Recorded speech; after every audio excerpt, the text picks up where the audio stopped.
écoute un peu ce que je dis. Tu connais les maris des gens mieux que ta propre vie. Tu sais qui s'est fiancé, qui va payer la dot. Mais quand on te parle de ton couple, tu réponds j'attends ma chance, hein. Ça viendra peut-être bientôt, je pense. Oh ma sœur, laisse les couples respirer. Tu fais les enquêtes comme une agence à domicile bien déclarée. Tu scrolles les statuts, tu surveilles les anneaux au doigt. Mais ton propre doigt attend encore l'alliance qui ne trouve jamais ta voix.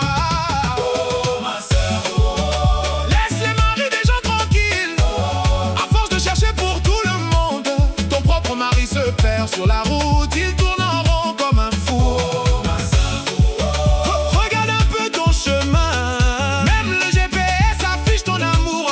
Destination introuvable depuis ce matin. Tu sais à quelle heure chacun rentre du travail.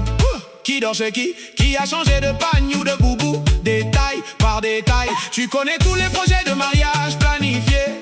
Même ceux qui n'existent pas encore, tu les as déjà publiés.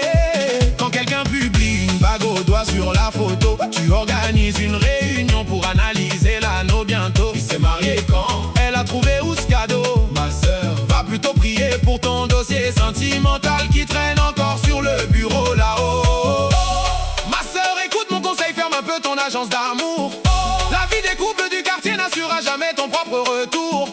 Pendant que tu joues les témoins à chaque union, ton dossier reste en attente sans signature, bloqué en décision.